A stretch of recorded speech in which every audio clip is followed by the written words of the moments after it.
네, 오늘은 창세기 49장 22절부터 보도록 하겠습니다.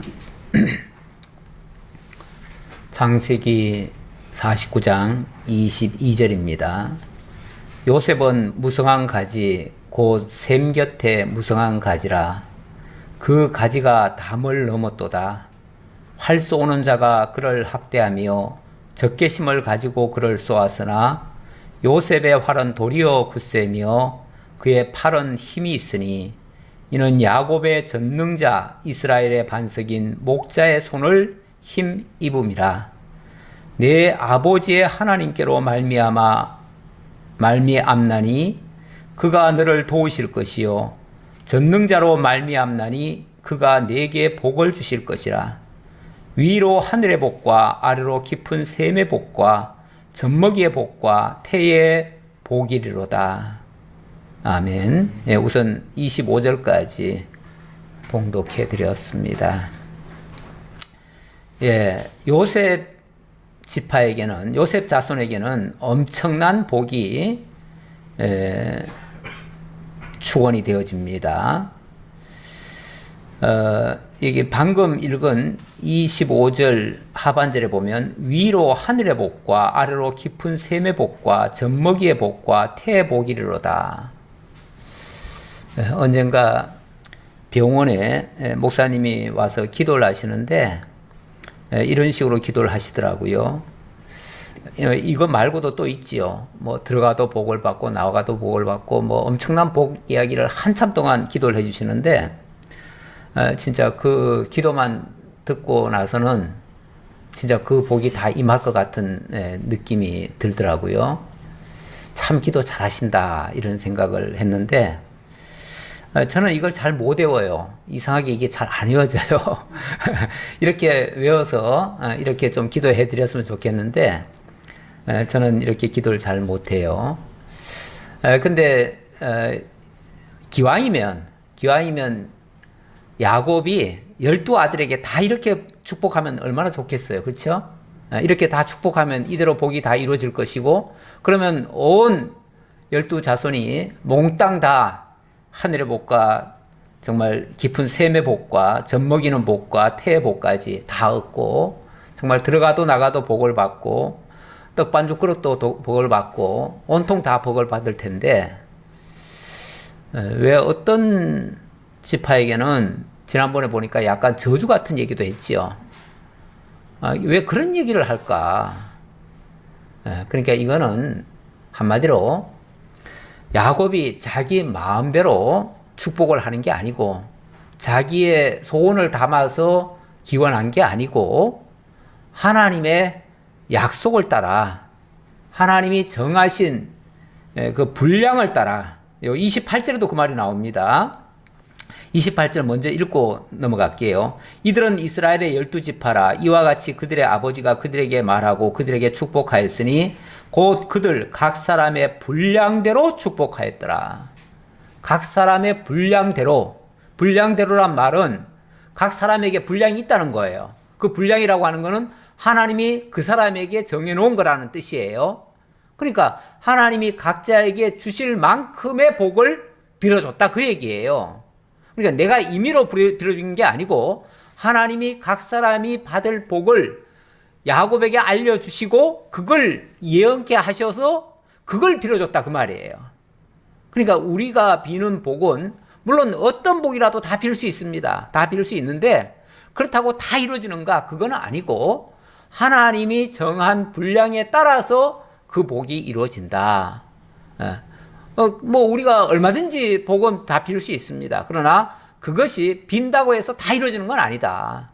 하나님의 정한 분량에 따라 이루어진다라는 거를 좀 명심을 했으면 좋겠어요. 안 그러면은 뭐 무조건 빌기만 하면 되는 줄 알고 그냥 뭐 하나님의 보좌도 내 마음대로 움직일 수 있는 것처럼 이렇게 오해를 해가지고 너무 과도하게 기도 만능주의에 빠져버려요.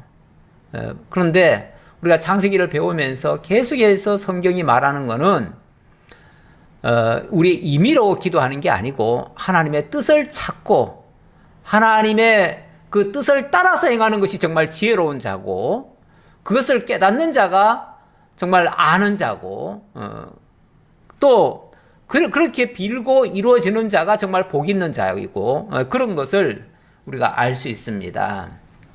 자, 어쨌든 오늘 22절부터는 야곱의 12아들 가운데 마지막으로 이제 막내급이죠. 이 요셉과 베냐민에 대해서 예언하는 장면인데요.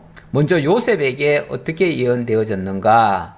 요셉은 무성한 가지, 곧 샘 곁에 무성한 가지라. 그 가지가 담을 넘었도다. 이렇게 얘기를 하네요. 요셉은 일단 무성한 가지래요.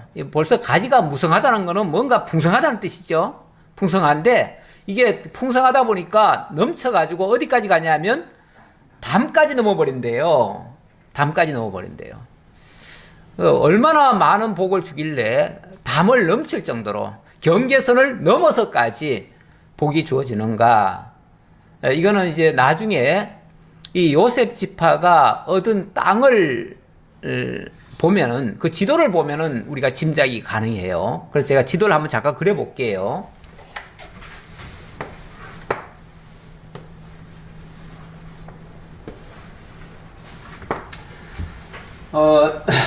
뭐 다른 지파들 예를 들어서 유다 지파 여기서 이만큼이라고 했고요. 스불론 지파 또 그 다음에 베냐민 지파, 단 지파, 에브라임 지파, 므낫세 지파.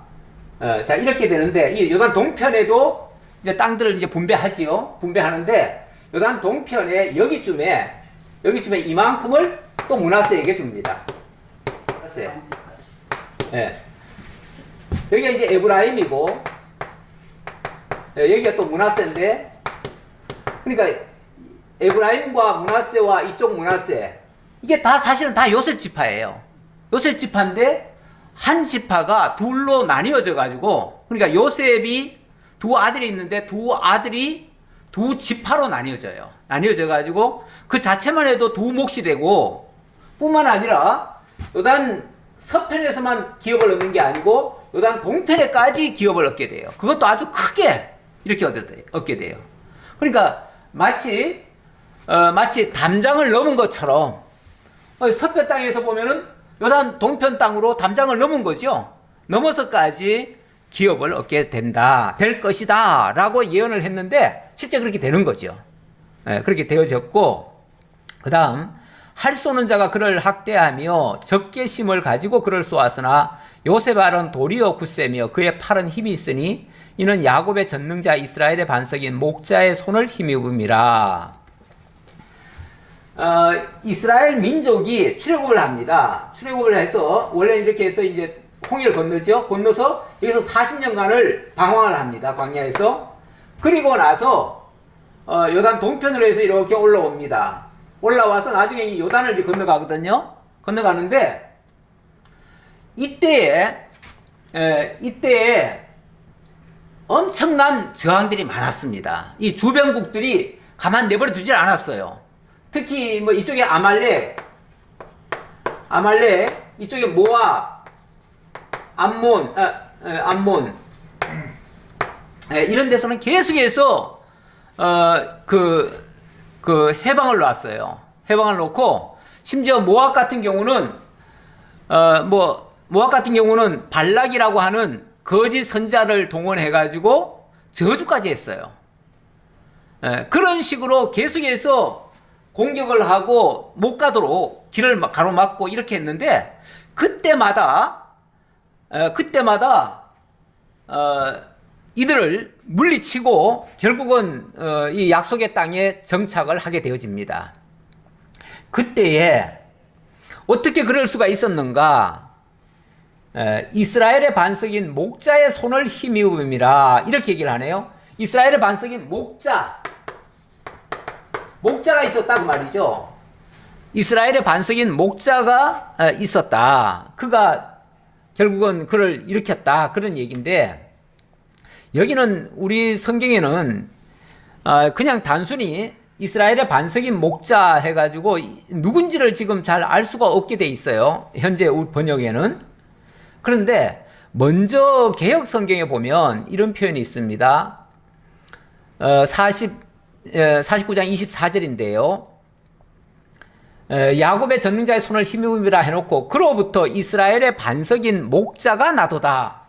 그로부터 이스라엘의 반석인 목자가 나도다 그래요. 그러면 이 요셉 지파, 다시 말하면 이 에브라임이나 므낫세 지파 중에서 누가 나오냐면은 이스라엘의 목자가 나온다 그 말이에요. 이스라엘의 목자가. 그 목자가 누구냐면은 에브라임 지파에서 이스라엘 민족을 이끌고 들어갈 목자가 있어요. 누구죠? 여호수아.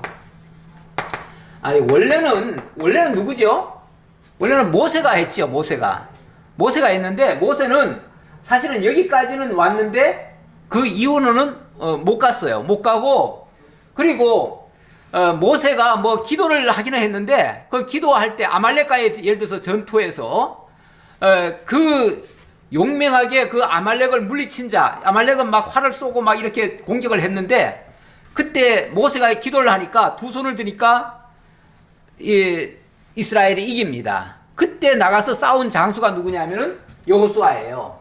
여호수아고 그리고 이 여호수아가 이 모세의 바톤을 이어가지고 이스라엘의 목자가 되어서 이스라엘 민족을 가나안 땅으로 이끌고 와가지고 결국은 가나안 땅을 정착하게 되어져요. 그래서 이 모든 저항을 다 이겨내고 끝끝내 가나안 땅을 정복하게 된 그 목자가 있는데 그 목자가 바로 여호수아였죠. 그 여호수아가 쉽게 말하면 이스라엘의 목자가 되어서 이스라엘을 가나안 땅으로 인도할 것이다 라고 하는 예언의 말씀이에요. 이 말씀이. 자, 그리고 나서 25절 내 아버지 하나님께로 말미암나니 그가 너를 도우실 것이요. 그러니까 이게 여호수아 자기 개인의 능력은 아니고 하나님의 도우심으로 말미암아 그렇게 된다 그런 뜻이고요. 그러면서 그가 내게 복을 주실 것이라. 하나님이 복을 주신다 그 말이죠. 그래서 위로 하늘의 복과 아래로 깊은 샘의 복과 젖먹이의 복과 태의 복이로다. 자, 이런 복이 이제 이 목자를 통해서 이루어질 것이다 했는데 바로 가나안 땅에 들어와 가지고 가나안 땅에 와서 진짜 이런 복을 받게 돼요. 이 가나안 땅을 처음에 거기를 정탐을 했잖아요. 정탐을 했을 때 그 땅에 대한 보고가 들어왔습니다. 근데 그 보고가 어떻게 들어오죠? 젖과 꿀이 흐르는 땅이라고 그렇게 보고가 들어와요. 뭐 포도 한 송이가 너무 커가지고 한 사람이 들지도 못하고 두 사람이 어깨에다가 그 나무를 깨가지고 이렇게 매일 정도로 그렇게 크더라. 그러니까 거기에 막 수확도 엄청 잘 되더라. 그러니까 하나님께서 이 가나안 땅을, 원래는 가나안 땅이 그렇게 복지 땅은 아닙니다. 원래 거기가 박토예요. 박토고 또 천수답이에요. 다시 말하면 저 하늘을 쳐다보고 사는 사람들이에요. 그래서 하늘에서 비를 내려주면 정말 무지무지하게 잘 되고요. 하늘에서 비 안 내려주면 뭐 7년 흉년도 그냥 금방 나오는 그런 곳이에요. 그러니까 잘 될 때는 굉장히 아주 축복의 땅이 되고 안 될 때는 완전히 못 사는 땅이에요. 그야말로 하나님이 복 주시면은 잘 살고 안 주시면은 못 사는 곳인데 하나님이 이들을 여기 들여보내가지고 하늘의 복과 땅의 그 샘의 복과 이런 것들을 준다는 얘기예요. 그렇게 해서 거기서 생육 번성케 하겠다 그 얘기예요. 그렇게 하겠다고 했는데 실제로 이 땅을 여호수아 인도하에 들어가서 점령을 하고 그렇게 이루어지게 되어집니다. 26절 한번 읽고 넘어갑시다. 내 아버지의 축복이 내 선조의 축복보다 나아서 영원한 산이 한없음 같이 이 축복이 요셉의 머리로 돌아오며 그 형제 중 뛰어난 자의 정수리로 돌아오리로다. 맨 같은 얘기예요. 그 얘기의 연장선이에요. 자, 그래 놓고 베냐민은 물어뜯는 일이라. 자, 이 베냐민은 요셉의 막내 아들입니다. 막내 아들.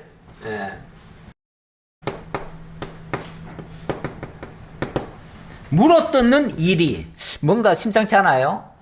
썩 좋은 얘기 같지는 않아요. 그렇죠? 이쪽 지파에서는 물어뜯는 행위를 많이 할 것이다 그런 뜻이에요. 그래서 아침에는 빼앗은 것을 먹고 저녁에는 움킨 것을 나누리로다. 다시 말하면 자기들 힘으로 살아가는 게 아니라 빼앗아서 먹고 산다 그런 뜻이잖아요. 그런데 나중에 이 베냐민 지파가 어떻게 되는가, 나중을 보면 이제 알 수가 있어요. 이게 무슨 뜻인지를 알 수가 있는데, 이 베냐민 지파에서 아주 물어뜯는 사람들이 많이 나와요. 예, 그 대표적인 예가 사사시대에 무슨 일이 있었냐면, 한 레위인이 첩을 얻었다가 그 첩이 도망가는 바람에 그 첩을 데리러 간 적이 있었지요. 그랬다가 돌아오는 길에 밤이 늦어가지고 이 베냐민 지파 쪽에서 하룻밤을 잡니다. 자는데 거기서 아주 고약한 사람들이, 마을에 불량배들이 와가지고는 그 여자를 내놓으라고 그렇게 해가지고 결국은 내어주게 되고, 그 여자는 밤새도록 욕보임을 당하다가 아침에 돌아오긴 돌아왔는데 죽었어요. 밤새도록 시달려가지고. 그러니까 이 레위인은 원래 칼을 잘 쓰잖아요. 그러니까 자기 칼 잘 쓰니까 그것 때문인지 몰라도 자관 자기 철을 12토막을 냅니다. 그래가지고 그거를 이스라엘 전국에다 보내요. 베냐민의 그 만행을 고발한 거죠.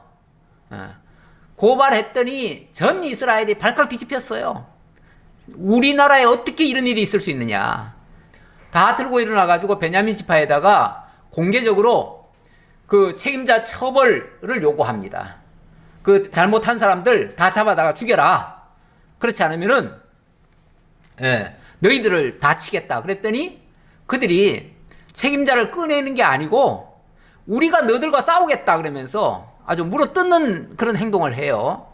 그래가지고 끝까지 저항을 합니다. 그 한 지파가 11지파를 상대로 해서 동족 상잔이 일어나요. 그래가지고 어마어마하게 많이 죽고, 결과적으로는 이스라엘 쪽에서도 11지파에서도 한 4만여 명인가 죽고, 이쪽에서도 이쪽에는 거의 다 전멸해 버렸어요. 전멸하고 나중에 얼마 남았냐면은 600명밖에 안 남았어요. 그대로 놔두면은 완전히 그 씨는 이제 말라요. 없어져요. 없어질 판인데, 다른 지파 사람들이 그래도 우리 종족을 보존을 해야 되지 않겠느냐 해가지고 결혼을 하도록 허용을 합니다. 그래서 겨우 그 다음에 이제 번성을 하기 시작했는데, 거기서 또 누가 나오냐면은 사울이라는 사람이 나오죠. 이 베냐민 지파 가장 말째면서 가장 연약한 지파가 됐는데, 거기서 사울이 등장해가지고 왕이 됩니다. 일약. 그 왕이 됐는데, 이 왕이 되자마자 진짜 하나님이 세울 왕 다윗을 얼마나 물어뜯습니까? 물어뜯는 행동. 일평생 다윗 물어뜯다가 결국은 자기도 망했지요. 그렇게 되는 일이 있었어요. 그렇게 될 것이라고 예언하는 장면이었어요. 실제로 역사 속에서 그렇게 이루어졌어요, 또. 그래서 이 예언의 말씀이 그대로 이루어졌다는 걸 알 수 있고요. 아까 28절은 말씀드렸으니까 넘어가고요. 29절 봅시다. 그가 그들에게 명하여 이르되 내가 내 조상에게로 돌아가리니 나를 햇사람 에브론의 밭에 있는 굴에 우리 선조와 함께 장사하라. 이거 이제 마지막 유언인데, 유언에서 뭐라고 그러냐면, 내가 이제 곧 죽는다. 죽을 거니까 죽고들랑 나를 이곳에다 장사하지 말고, 애굽에다 장사하지 말고 내 선조들이 묻혀있는 곳 에브론에 막벨라 굴이 있는데 거기가 우리 선조들의 무덤이다. 거기다가 나도 묻어달라. 이렇게 얘기를 합니다.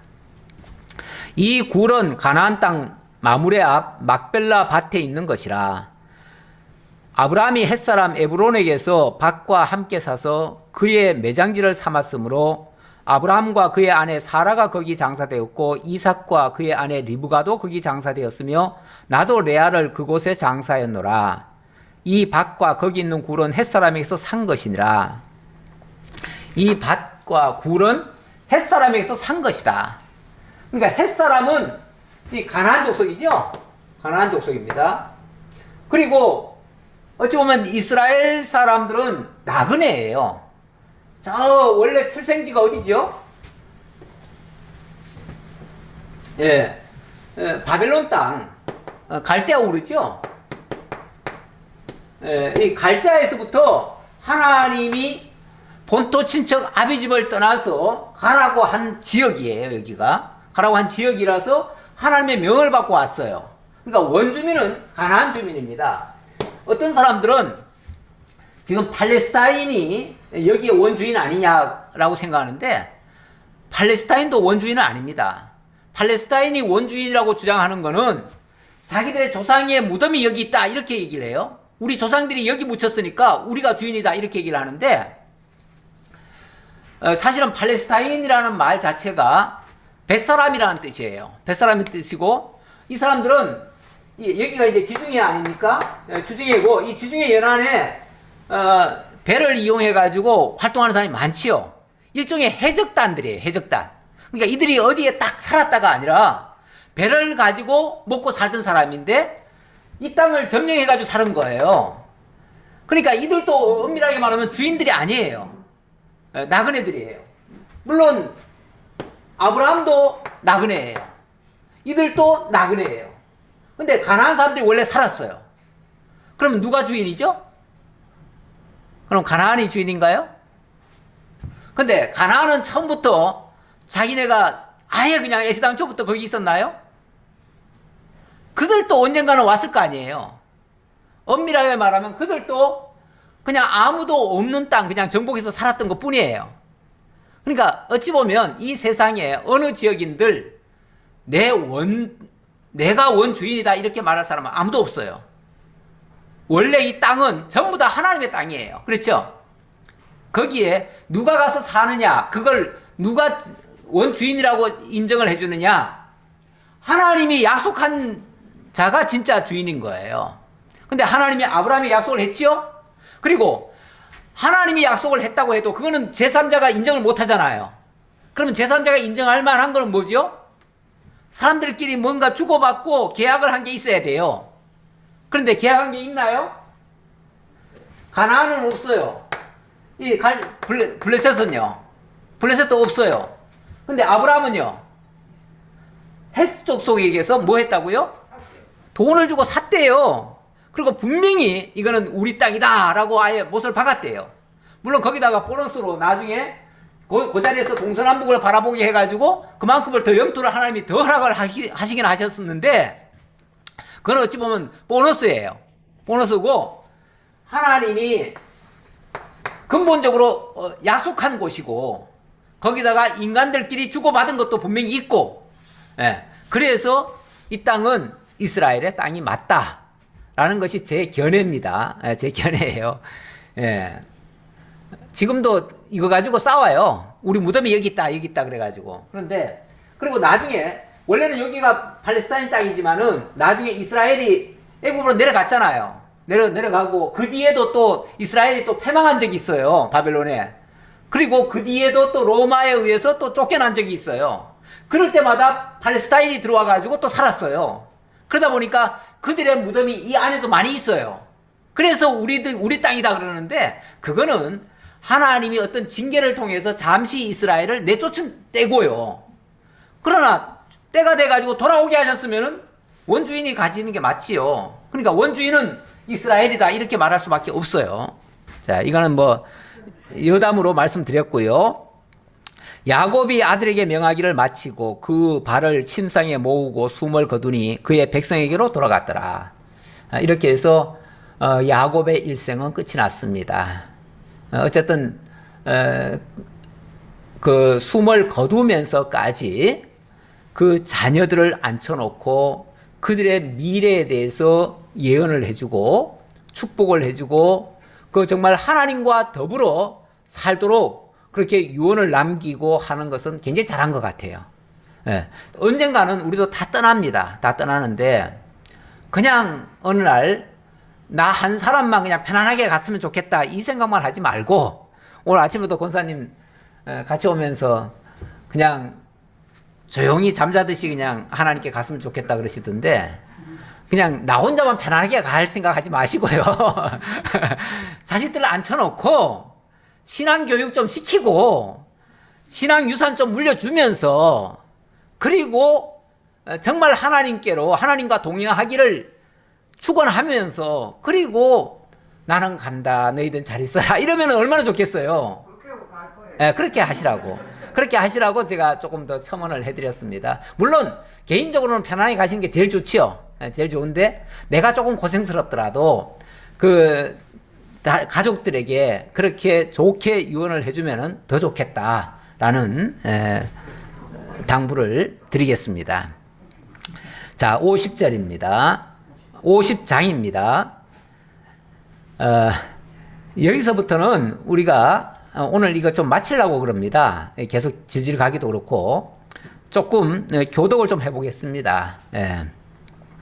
요셉이 그의 아버지 얼굴에 굽으려 울며 입 맞추고 그 수종주는 의원에게 명하여 아버지의 몸을 향하여 처리하게 하매 의원이 이스라엘에게 그대로 하되 40일이 걸렸으니 향으로 처리하는 데는 이 날수가 걸림이며 애굽 사람들은 70일 동안 그를 위하여 곡하였더라. 예, 우선 거기까지요. 자, 요셉이 드디어 이제 야곱이 죽었습니다. 죽고 나니까 요셉이 너무너무 슬퍼서 아무래도 사랑을 많이 받은 사람일수록 슬픔이 더 큽니다. 그러니까 당연히 슬퍼하는 거는 당연한 거고요. 자, 그렇게 한 다음에 의원에게 이제 의사에게 수종드는 의사에게 그렇게 말을 했습니다. 몸을 향으로 처리해라 이렇게 명령을 한 거예요. 향으로 처리하라는 말은 오늘날로 말하면 미라 만들라는 얘기예요. 미라를 만들어라. 근데 이 미라를 만들려면 이게 하루아침에 되는 게 아니에요.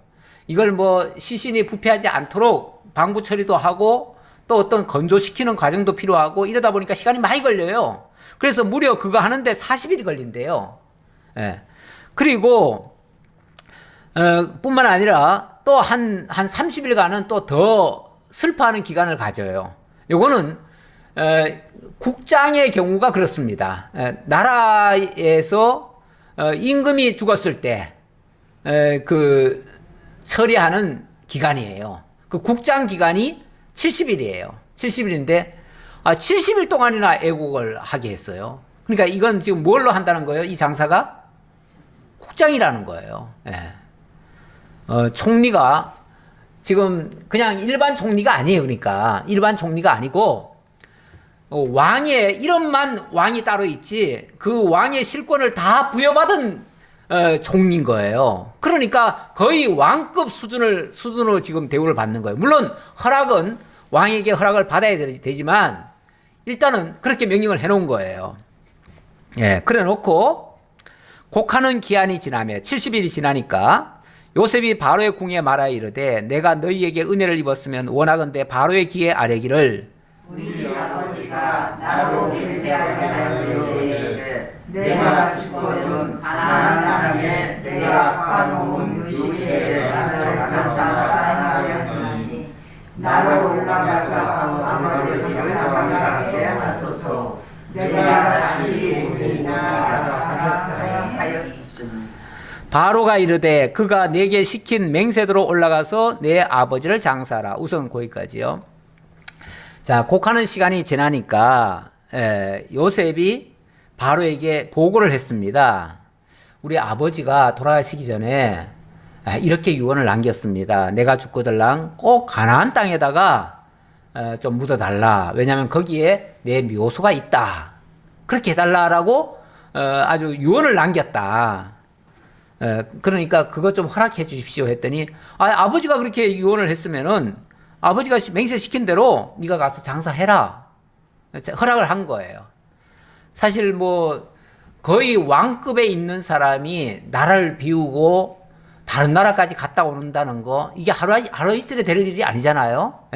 엄청나게 오랜 기간을 거쳐서 해야 되고 이게 지금 곡하는 기간만 해도 70일인데 아마 여기 장례 치르는 일은 더 길었을지도 몰라요. 그러면 그 행렬이 어마어마합니다. 그러니까 이것이 왕의 허락 없이는 도저히 불가능한 일이죠. 웬만하면 허락이 또 안 될 수도 있어요. 근데 워낙 요셉이 인정을 받았기 때문에 허락이 된 겁니다. 자, 7절입니다.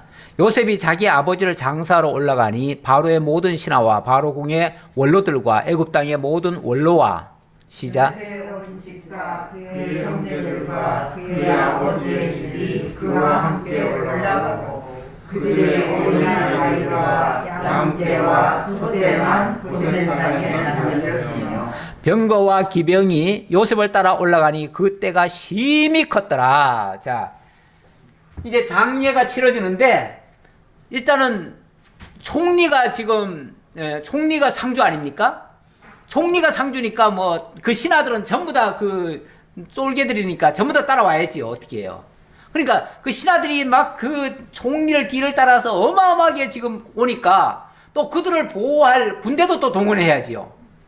그러니까 상여도 화려한 데다가 총리가 직접 상주가 되고 거기에 애굽의 대신들이 다 따라오고 이러니까 그 광경이 장관이죠. 한마디로 장관이죠. 사실 일국의 이런 상여가 어디로 오냐면 여기가 이제 고센 땅인데 여기서부터 해가지고 이렇게 옵니다. 이렇게 와가지고 이렇게 와서 이렇게 와서 이렇게 옵니다. 이렇게 오는데 지금 여기는 사실은 다른 나라들이 있잖아요. 다른 나라들이 있는데 워낙 애굽이 강대국이고 그 당시 세계를 제패하던 나라다 보니까 어느 나라도 이거를 막지를 못해요. 예. 그리고 장례 행렬이니까 웬만하면 또 다 주기도 하죠. 그래서 오기는 오는데 근데 놀랍게도 이 길이 나중에 이스라엘 백성들이 오는 길이에요. 그렇죠? 오는 길로 이렇게 와요. 아니 원래는 이렇게 올 수도 있잖아요. 왜냐면 헤브론이 여기거든요. 여기면 여기서 이렇게 오면 빠르잖아요. 그렇죠? 빨라요. 이쪽에 늘 다니던 길이에요. 원래. 그런데 왜 하필이면 이쪽에 이렇게 돌아서 이렇게 오지요? 요단강 건너서 이렇게 오지요? 요단강 건너서 나중에 보면 이렇게 돌아서 내려와요. 왜 이렇게 하죠? 네. 나중에 너들 돌아올 때 이렇게 온다 하는 거 알려주려고 하나님께서 섭리 중에 나중에 너희들 반드시 이렇게 돌아올 거야. 이 길로 올 거야. 라고 알려주는 거예요. 알려주는 거. 그래서 저는 이 장례의 길도 우연한 게 아니다. 하나님께서 이게 다 나중에 이스라엘 민족이 이렇게 돌아온다는 걸 알려주는 거예요. 이걸 어찌 보면 온 천하에 다 공포하는 거예요. 이 주변 나라들도 어찌 보면 이 장례가 무슨 장례인지 이제 알 거 아니에요. 나중에 이스라엘 민족이 이렇게 돌아올 것이다 라는 걸 암묵적으로 알려주는 거예요. 그러면 나중에 이 사실을 제대로 안다면은 막아야 되겠어요? 막지 말아야 되겠어요? 막지 말고 협조해 줘야지요. 근데 그 뜻도 모르고 나중에 가로막다가 나중에 다 망하지요. 가로막는 자들은 다 망해요. 10절입니다. 그들이 요단강 건너편 아닷 타장 마당에 이르러 거기서 크게 울고 애통하며 요셉이 아버지를 위하여 7일 동안 애곡하였더니 그 땅 거민 가나안 백성이 아담 마당에 애통을 보고 있으니 이는 애굽 사람이 큰 애통이라 하였으므로 그 땅 이름을 아벨미스바이라 하였으니 곧 요단강 건너편이더라. 요단강 건너편이었더라. 그러니까 이게 요단강이고 이쪽이 원래 이제 목적지니까 여기에 건너편이니까 이쪽이죠. 여기 쪽. 여기가 아닷 타작마당이라는 거예요. 그러니까 이 아닷 타작마당에서 갑자기 거기서 멈춰가지고 타작마당이라는 거는 편편하게 이렇게 광장처럼 만들어 놓은 곳이에요. 거기서 갑자기 이 대열들이 다 멈췄어요. 그리고 거기서는 7일 동안을 애곡을 하는 거예요. 7일 동안 애곡을 해요. 그러니까 이것도 또 그 광경이 보통 광경이 아니죠. 도대체 왜 이럴까? 이유를 모르죠. 이유를 모르는데 이제 나중에 보면은 이스라엘 민족이 여기서 요단강을 건너잖아요. 요단강을 건널 때 이렇게 여기서 대치하고 있다가 건너요. 그리고 이제 요단강 첩성 여리고성을 7일간 뭐 하지요? 빙글빙글 돌다가 결국은 그 성을 무너뜨리고 들어오지요. 그렇게 될 것을 이제 어찌 보면 좀 예고하는 그런 차원이기도 해요. 그래서 어쨌든 요단강을 건너서 애곡한 다음에 요단강을 건너서 마침내 내 집 들어오듯이 들어오는 거예요. 그러니까 이 가나안 땅은 지금은 이제 비었으니까 여기 지금 가나안 족속들이 와서 다 차지하고 살잖아요. 그런데도 불구하고 여기는 이스라엘 땅이야라는 걸 알려주는 셈이에요. 예. 결국은 이 땅은 이스라엘 민족의 땅이다라는 거를 아예 그냥 이 장리의 행렬이 아예 그냥 각인을 시켜버려요. 그리고 여기서 이제 나온 얘기가 어찌 보면 요단강을 건넌다 이런 표현이 나오죠. 우리가 사람이 죽고 나면은 어떻게 된다고 그래요? 요단강을 건넜다 그러죠. 요단강을 건넌다. 요단강을 건너면 다시는 못 돌아온다 그러기도 하고 그러는데 여기서 유래한 말이에요. 여기서 이제 야곱이 요단강을 건너서 약속의 땅으로 들어간 거예요. 그 약속의 땅은 하나님이 거기 이제 복지 땅이죠. 복지 땅이고 거기는 영원히 슬픔도 없고 고통도 없고 이제 그런 것이 없는 곳, 그곳을 들어간다. 그 가나안 땅이 영적인 이제 천국을 이제 가리키는 하나의 예표적인 곳이죠. 예. 사실은 여기서 들어갈 때 그러면 이 좋은 곳을 가는데 잔치해야 되지 않나요? 원칙은 잔치해야 될 것 같은데 그러나 인간적인 슬픔은 있는 거죠. 다시는 못 볼 것 같으니까. 그건 인간적인 슬픔이죠. 인간적인 슬픔이고 진짜 애통할 일은 원칙은 아닐 수도 있다. 제가 지지난주인가 우리 다른 노회장님 사모님이 돌아가셔가지고 제가 좀 평소에 잘 아는 사람이라 제가 한번 가봤습니다. 그랬더니 이분이 정말 그 사모님도 사실은 목사님이에요. 그런데 그 온 가족이 다 목사들이에요. 딸도 목사, 사위도 목사, 전부 다 목사 집안이에요. 그런데 이제 교회에서 예배 준비하고 있다 말고 갑자기 쓰러지셨어. 그러니까 사위 목사가 얼른 심장 그거 압박을 해가지고 살려놨어요. 그리고는 119 불러가지고 큰 병원에 데려가가지고 이제 병원에서 치료를 잘 받아가지고 괜찮아졌어요. 근데 그 다음날 또 심장마비가 온 거예요. 근데 이제 병원에 있으니까 뭐 괜찮잖아요. 또 얼른 치료하면 되지요. 그래서 또 얼른 치료했는데 그 다음날 또 심장마비가 와가지고 그때는 다시는 못 깨어났어요. 근데 그렇게 죽기 바로 직전에 목사님하고 통화하면서 나 이제 기왕 병원에 왔으니까 그동안 너무 힘들게 그냥 교회에 너무 그렇게 많이 뺏겼으니까 이제는 좀 쉬고 온다고 그냥 조금 쉬고 가겠노라고 그리고 아주 기분 좋다고 아침에 아주 컨디션 좋다고 이렇게 전화해놓고는 잠시 후에 의사한테서 죽었다는 소리가 들려왔대요. 그러니까 당사자는 제3자들은 황당하죠. 분명히 병원에까지 갖다 놨는데 그것도 전문병원인데 거기가 심장 전문병원인데 거기까지 데려다 놨는데 거기서 죽다니 황당한데 또 다시 생각해 보니까 그 당사자는 얼마나 편안하게 가셨는지 몰라요. 정말 편안하게 가시고 그리고 당신 이제 내가 그동안 고생도 많이 했고 물론 힘도 많이 들었지만 이제는 편안하게 이제 쉬겠노라고 또 얘기도 했고 그랬는데 그만 진짜 영원히 쉬어버렸죠. 그러니까 어떤 면에서 당사자 입장에서 보면은 참 잘 돌아가신 거다 라고 이제 생각하는 거죠.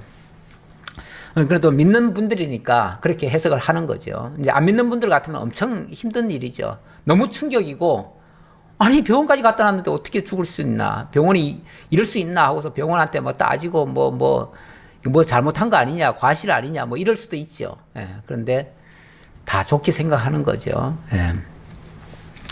약간 빗나갔는데요. 자, 12절입니다.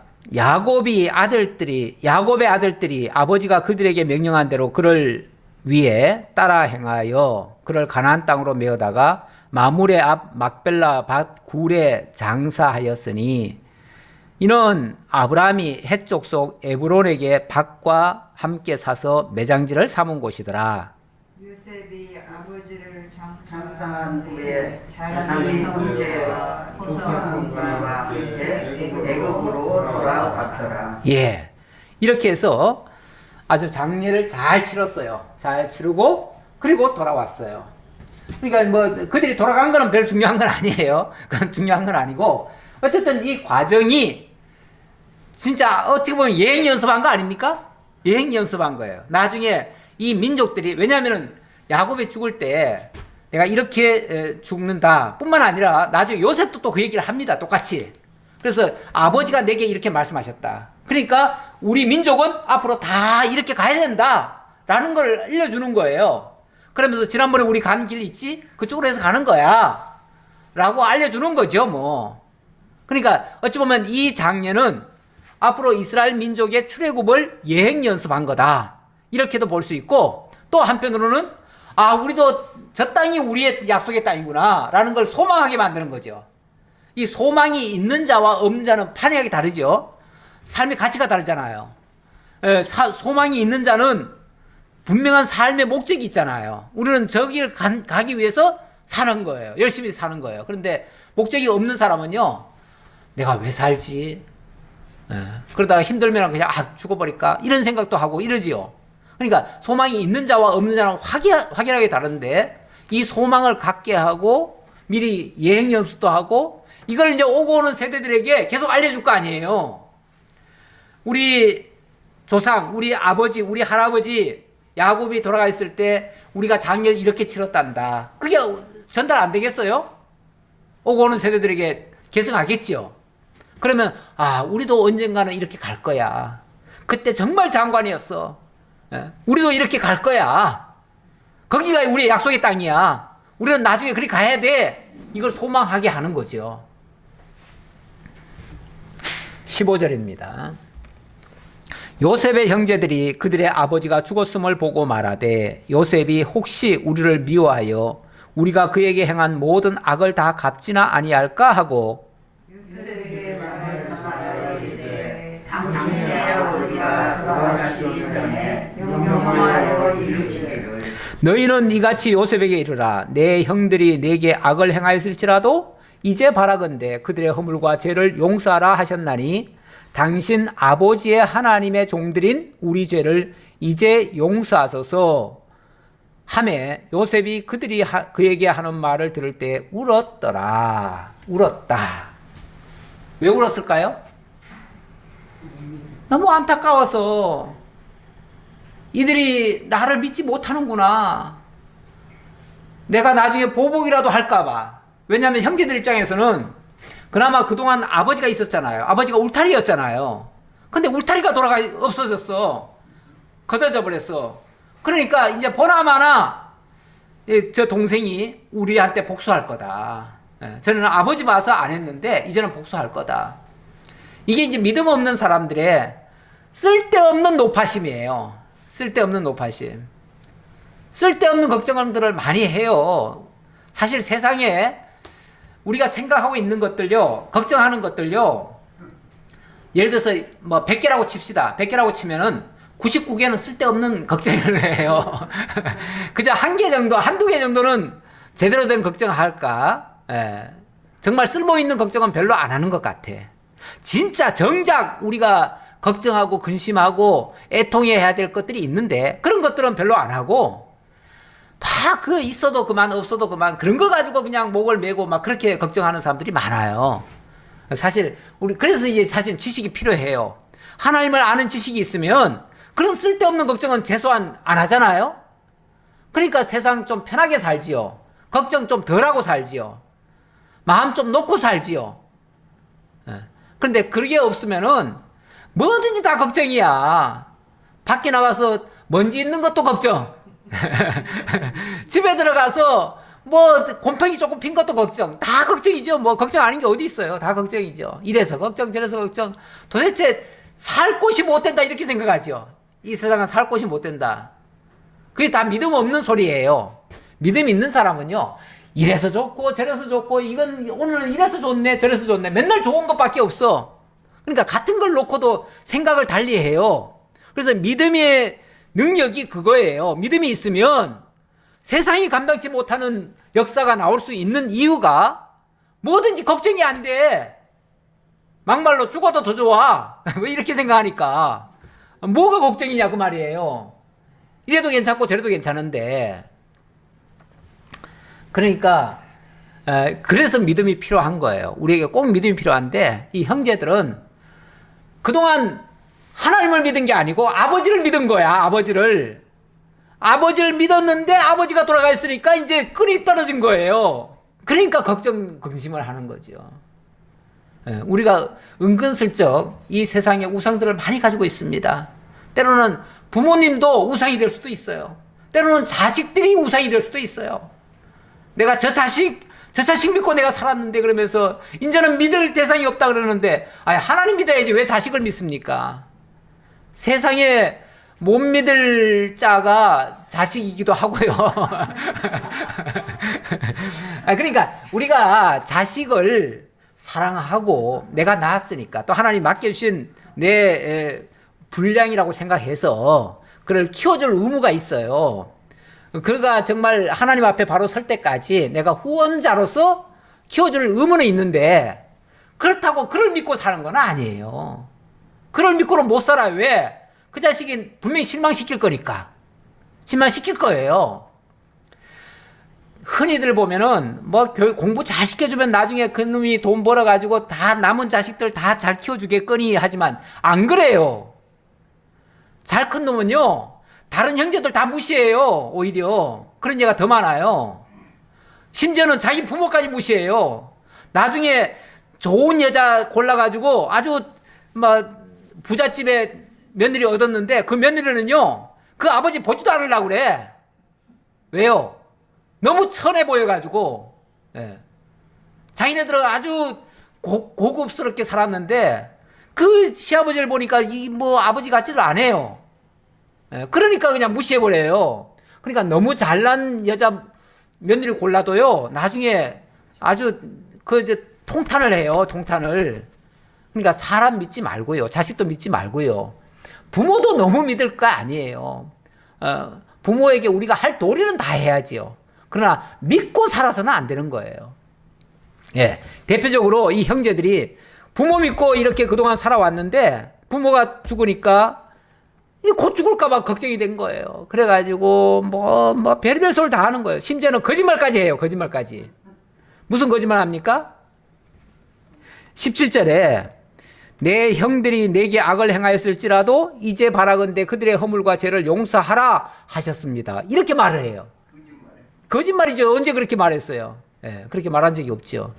근데 아버지 핑계대고 용서해달라고 하는 소리인데 그래서 너무 안타까워서 울었어요. 이렇게도 못 믿는구나. 그리고는 또 형들은 그래놓고도 또 마음에 돈이 안 됐는지 그 형들이 또 와서 또 친히 와서 요셉의 앞에 엎드려 이르되 우리는 당신의 종들이니이다. 당신의 종입니다. 그러니까 종이니까 처분 대로 하겠습니다. 그 얘기잖아요. 아니 동생은 지금 형으로 대우하는데 우리는 종입니다. 언제 내가 너들 종 삼겠다고 그랬냐 그래야죠.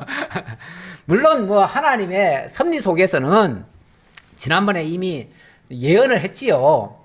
11별이 내 별에게 절하되이다 그랬는데 뭐 그렇게 되긴 됐어요. 하나님 말씀대로 되긴 됐지만 요셉이 그렇게 되길 원하는 건 아니잖아요. 그렇죠? 그러니까 요셉이 안타까워서 울다가 이렇게 말합니다. 요셉이 그들에게 이르되 두려워하지 마소서. 내가 하나님을 대신하리이까. 내가 하나님 대신하겠습니까? 이 말은요 원래 복수라고 하는 거는 누가 하는 겁니까? 내가 하는 겁니까?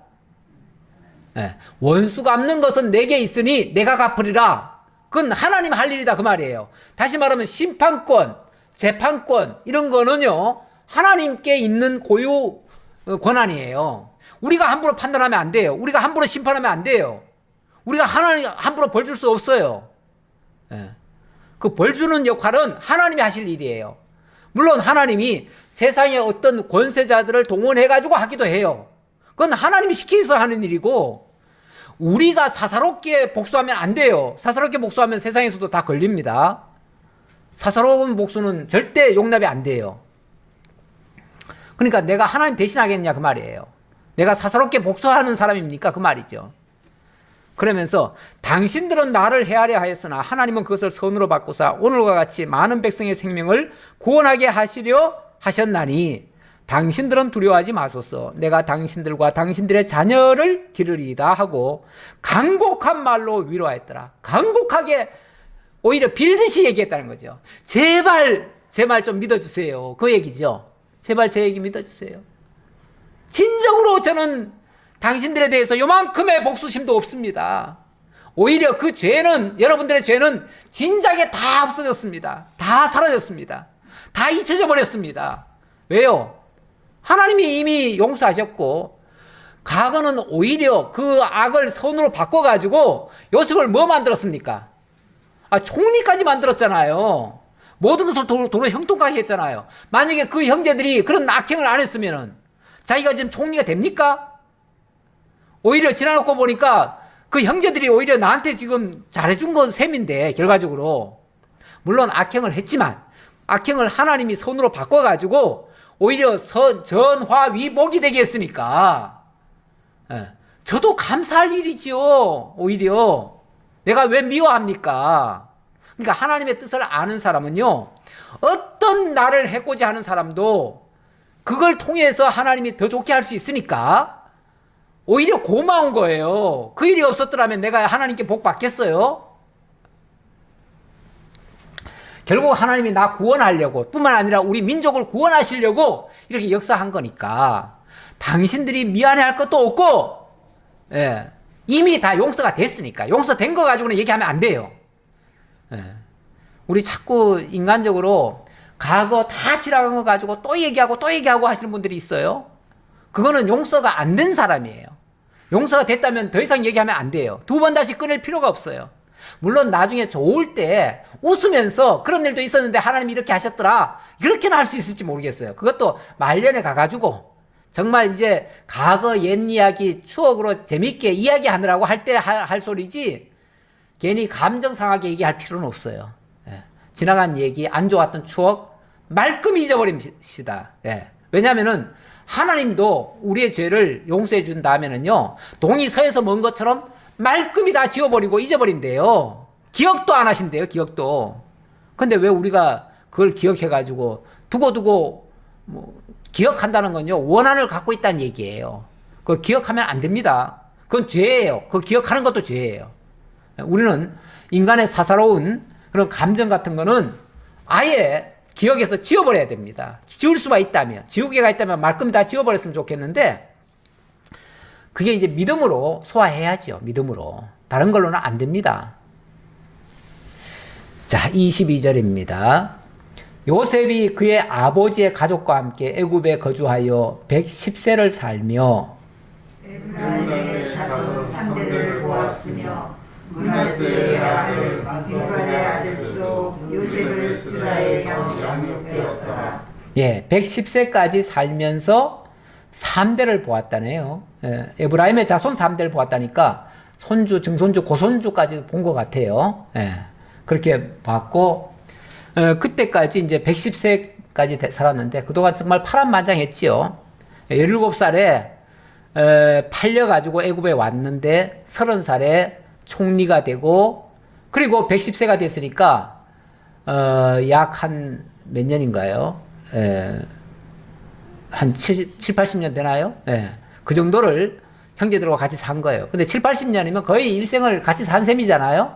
지금으로 보면. 그 정도 살아놓고도 지금까지 의심이 돼가지고 죽을까봐 벌벌 떨고 있으니, 그러면 80년 동안 벌벌 떨고 살았다는 얘기잖아요. 그러면 인생이 불쌍하지요. 우리는 잊어버리고요, 정말 좋은 것만 생각하며 살아도 그렇게 길지 않은 세상일 수도 있어요. 우리 삶일 수도 있어요. 우리 어찌 보면 이제 연세들이, 우리 여기 지금 계신 분들은 다 연세들이 어느 정도는 다 되시는데, 이제 정말 남은 날이 적어요. 지금까지 산 날보다도 적어요. 남은 생은 어찌 보면 좀 좋은 생각 하시면서 정말 축복된 말씀만 전하고, 자녀들에게도 좋은 유산, 신앙의 유산 물려주고 이제 가야겠다 하고 준비하는 것이 제일 좋을 것 같아요. 지금은 그럴 때지, 지금 뭘 대단한 걸 하겠다고 무슨 내가 무슨 정의의 사도인 것처럼 뭘 하고 이러면 안 됩니다. 그런 거는 다 어린 후배들한테 맡기고 그들이 이제 알아서 할 거예요. 세상 좋게 하는 거는요, 그들한테 다 맡기고 우리는 나 편하게 살자 하면 돼요. 이제 하나님 만날 것만 준비하면 되잖아요. 그렇죠? 그렇게 살자고요. 요셉이 그의 형제들에게 이르되 나는 죽을 것이나 하나님이 당신들을 돌보시고 당신들을 이 땅에서 인도하여 내사 아브라함과 이삭과 야곱에게 맹세하신 땅에 이르게 하시리라 하고 요셉이 또 이스라엘 자손에게 맹세시켜 이르기를 하나님이 반드시 당신들을 돌보시니 당신들은 여기서 내 해골을 메고 올라가겠다 하라 하였더라. 야곱이 특별히 요셉한테 정말 환도뼈에다가 손 넣고 맹세시켰죠. 예. 어찌 보면 다른 형제들보다도 그래도 믿음이 제일 낫다고 생각해서 그런 것 같아요. 가장 믿음의 어찌 보면 가장이에요. 예. 믿음의 장부인 요셉에게 야곱이 특별히 이 얘기를 했어요. 해가지고 야곱이 그 애굽으로 내려올 때에 하나님께 제단을 쌓고 경배 드렸잖아요. 그때 하나님이 너도 반드시 돌아올 것이고요. 그리고 너희 민족도 반드시 돌아올 것이다. 그리고 이 땅이 너희들의 땅이다. 그러면서 하나님이 다시 한번 상기시켜 줬어요. 물론 그전에도 했고요. 그전에도 했는데 오기 직전에도 그 얘기를 했어요. 그래서 이 사실을 이스라엘 민족이 알고 있어야 돼요. 알고 있어야 되는데 다른 사람들한테 얘기하면요. 다른 사람들은 살기 급급해가지고 그거 기억도 안 하고 있을지도 몰라요. 그러니까 이걸 요셉한테 또 일러준 거예요. 그러니까 요셉이 어찌 보면 그 총리의 권한 가지고도 그걸 엄명을 한 거예요. 우리 민족 반드시 올라갈 거야. 올라갈 거야. 그러니까 나는 이제 곧 죽는다. 곧 죽지만은 어찌 보면 다른 형제들보다 먼저 죽는 것 같아요. 나이는 적은데. 예. 어쨌든 나는 죽는데, 뭐, 모르죠. 그 자식들을 놓고 그렇게 했는지 모르지만, 어쨌든 나는 곧 죽는다. 죽지만은, 우리 민족은 반드시 올라간다. 가장 핵심적인 얘기는 그거예요. 그러면서, 그때 나도 올라가야 된다. 그러니까, 내 해골을 여기서 잘 보존해 뒀다가, 나는 이제, 어찌 보면 총리니까, 거기에 이제, 규례에 따라서 미라로 만들어 놓을 거 아니에요? 만들어 놓고들랑, 나중에 너희들이 올라갈 때는 반드시 내 해골을 가지고 올라가 달라. 나도 거기에 같이 묻혀야 되겠다. 이렇게 얘기하는 거죠. 근데 왜 지금 바로 장례를 안 치룰까요? 지금은 사실 요셉 같은 경우는 이미 애굽 사람이 돼버렸습니다. 사브낫 바네안가 뭐 이름도 그렇게 바꿨지요? 애굽 이름으로 바꿨어요. 애굽 총리가 돼버렸어요. 그랬으니까 이제는 애굽 사람이 돼버린 거예요. 그러니까 지금은 못 올라가지요. 하지만 이제 너희들이 나중에 올라갈 거니까 그때 나도 같이 올라가도록 해달라. 이거는 이제 당부예요. 그러면서 그걸 이제 맹세까지 시켰어요. 자, 그래 놓고 요셉이 110세 죽음에 그들이 그의 몸에 향제를 넣고 애굽에서 입간하였더라.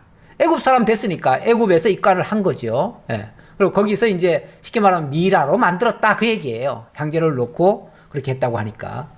그래서 미라로 보존하다가 이제 430년 후에 400년 후지요. 400년 후에 지금은 이제 한 거의 뭐 100년 가까이 또 지나왔으니까 한 300년 후가 되겠네요. 한 300년 후에 이 민족이 이제 약속의 땅으로 올라가고 그때 함께 올라가게 되어집니다. 우리 하나님의 말씀 정말 몇백 년이 지나도 변함없이 그대로 이루어집니다. 하나님 살아계십니다. 우리 하나님 믿고 세상 사람 의지하지 말고 정말 당당하게 믿음으로 승리하며 살아가시는 우리 모두가 되었으면 좋겠습니다. 기도하겠습니다. 아버지 하나님 감사합니다. 오늘도 창세기를 마무리할 수 있도록 인도해 주셔서 감사합니다. 창세기를 통해서 하나님은 언약하시고 언약대로 이루시는 여호와이심이 다시 한번 증명이 되었습니다. 이스라엘에게 약속했던 모든 일들 하나도 빠지지 않고 다 이루어졌습니다. 요셉에 맹세했던 것도 그대로 이루어졌습니다. 우리가 이 세상 살아가면서 현실을 보면 답답하고 안 풀리고 이해가 안 되는 게 많지만 결국은 하나님의 뜻을 이루는 과정인 줄 알고 참고 인내하며 묵묵히 감당하면 반드시 좋은 결과에 이를 것이라고 하는 이 확신을 가지고 살아가게 하옵소서. 어떤 두려움도 갖지 않게 하옵소서. 믿음으로 승리하며 살아가게 하옵소서. 오늘도 베풀으시는 은혜 감사해서 연보에 동참한 손길들이 있습니다. 드려진 연보 하나님 나라 위에 소중히 쓰여지고 그로 말미암아 하나님의 나라가 점점 더 확장되어 갈 수 있도록 역사해 주옵소서. 감사드리옵고 예수님 이름으로 기도하옵나이다. 아멘.